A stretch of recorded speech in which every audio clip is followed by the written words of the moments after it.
ઉજ્જૈનીના રાજમાર્ગ પરથી પોતાની સખી લલિતા સાથે રાજસુતા રૂપાંગના એક ચિરંતર યૌવના મૈણાસુંદરી પસાર થઈ રહી હતી. તે ઋષભ પ્રાસાદ તરફ જઈ રહી હતી. તેના વાળનો બધો જથ્થો તેણે જમણી બાજુના કાન આગળથી છાતી પર લીધો હતો. તેના વાળ નિતંબ સુધી આવતા હતા. તેનો એક હાથ છાતી પર હતો. તેની ઓઢણી ઉડી ન જાય તે માટે છાતી પર હાથ રાખ્યો હતો. તેના કપાળમાં સરસ મજાનો ચાંદલો કર્યો હતો. વાળ બે સેંથી ઓળેલા હતા. કાનમાં સોનાના ઝૂલણિયા લટકતા હતા. બંને હાથના કાંડા પર લાલ લીલી બંગડીઓ અને સોનાના કડા હતા. તેના બંને બાહુઓ પર કોતરણી કરેલી પહોંચીઓ પહેરેલી હતી. તેણે કિરમજી રંગની ચોળી અને કસંબથી ભરેલો પીળો ચણિયો પહેર્યા હતા. લલિતાના હાથમાં સ્વર્ણ થાળ હતો. થાળમાં પૂજન સામગ્રી હતી. ઋષભ પ્રાસાદના વિશાળ સભા મંડપમાં અપૂર્વ નીરવતા વ્યાપ્ત હતી. ધૂપદાનમાંથી અગરધૂપની સુગંધિત ધૂમ્ર લહેરો એ મૌનને વધુ ગાઢ બનાવી રહી હતી. મૈણાને લાગ્યું કે કંઈક અલૌકિક બનવું જોઈએ. તેનું આત્મસંવેદન હતું. તેણે ઋષભદેવની ભવ્ય, રમ્ય અને હસી રહેલી મૂર્તિ જોઈ. એની આંખોમાં અનુરાગ ઉભરાયો. પ્રભુ મિલનની વ્યાકુળતાનો પ્રારંભ થયો. કોઈ અદ્રશ્ય ફૂલોની વિચિત્ર અનનુભૂત ગંધમાં જાણે ચેતના મૂર્છિત થઈ રહી હોય તેમ લાગવા માંડ્યો. રત્નદીપકોનો સ્થિર લાગતો પ્રકાશ જાણે ચંચળ બની ગયો અને એ પ્રકાશમાં ઇન્દ્રધનુષના રંગો પ્રતિબિંબિત થવા લાગ્યા.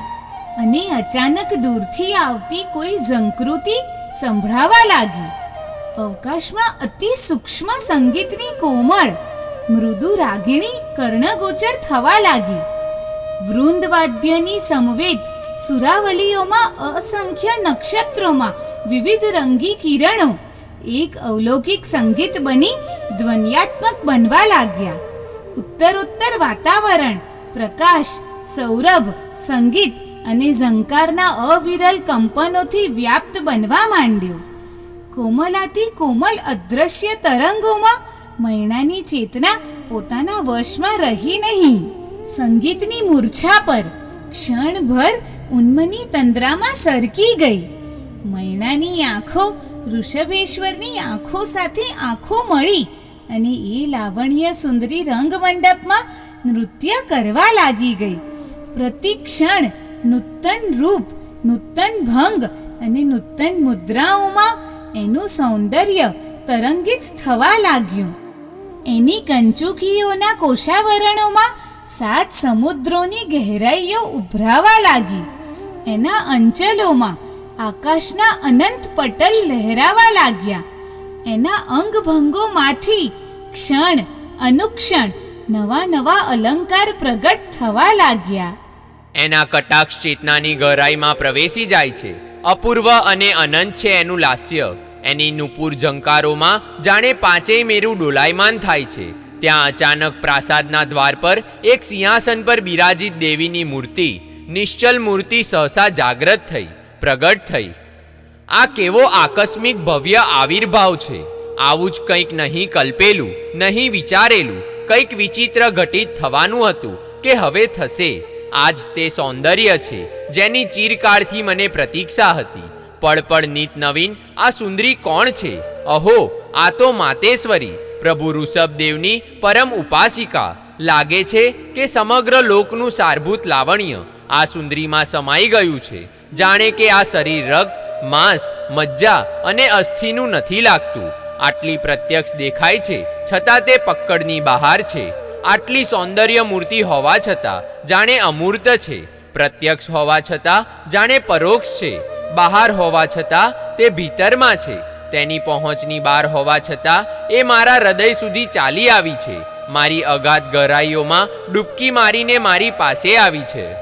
એ સમયે મૈણાને લાગ્યું કે ભગવાન ઋષભદેવના અદ્રશ્ય બે બાહુ અવકાશમાં લંબાયા અને પોતાને તેમના બાહુપાશમાં લેવા નજીક આવ્યા.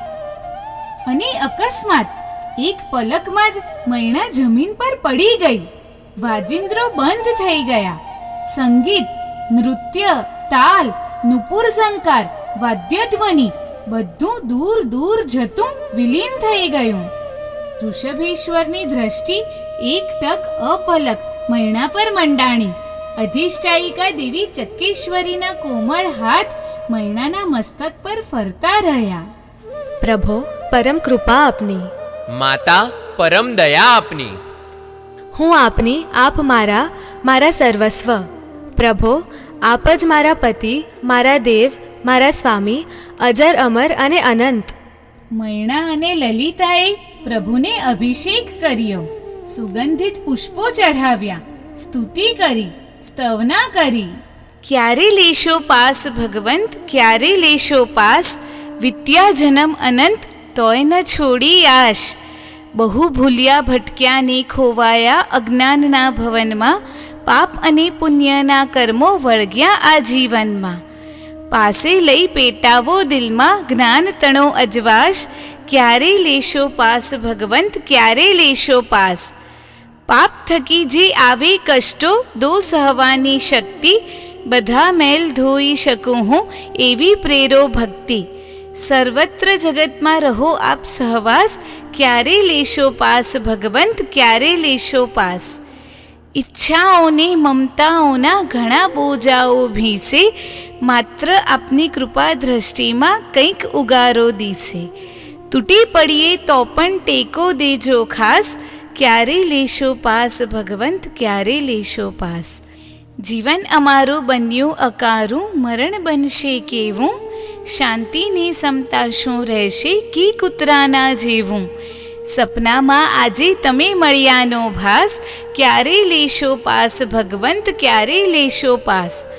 બધું છતાંય કશું નથી શાશ્વતને અવિનાશી. મંદડું તેમાં નથી તરપાતું, ક્યાં જાઉં હું નાસી?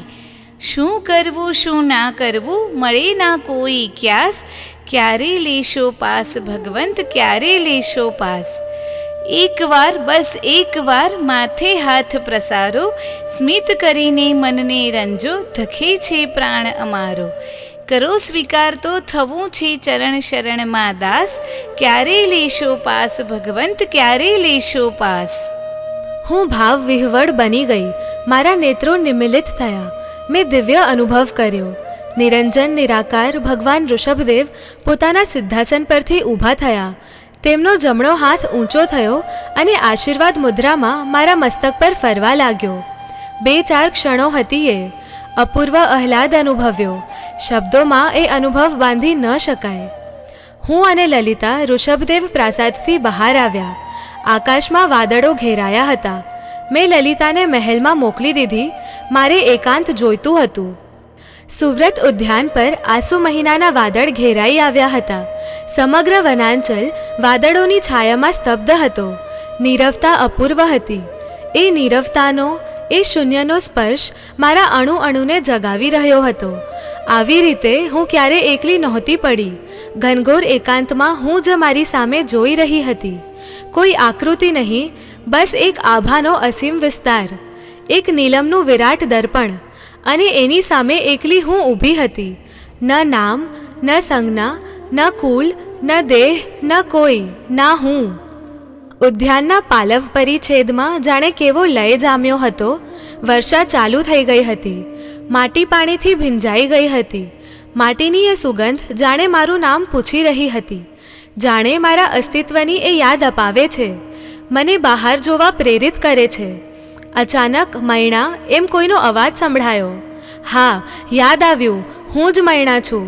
માટીની એ ભીની ભીની સુગંધે મારા રૂપને આજે ફરીથી 100 ગણું ખીલાવીને મારી સામે પ્રકટ કરી દીધું. હું આત્મવિમોહિત થઈ ગઈ. કેટલી બધી યાદો અને કેટલા બધા સંવેદનોથી હું ભરાઈ ગઈ. ત્યાં મારી માતા રાણી રૂપસુંદરીએ મારા ખભે હાથ મૂક્યો. મૈણા, માં, શું કરે છે બેટી? આત્મા કંઈ કરતો નથી, અકર્તા છે. કર્મોથી બંધાયેલો આત્મા કરતા છે. એટલે આત્મા કરતાય છે ને અકર્તાય છે, ખરું ને? હા, પણ શું અત્યારે અહીં આ બધી વાતો કરવાની છે? તો ક્યાં? રથમાં બેસી જા, આપણે મહેલમાં જવાનું છે. હું મારી મા સાથે ચૂપચાપ રથમાં બેસી ગઈ.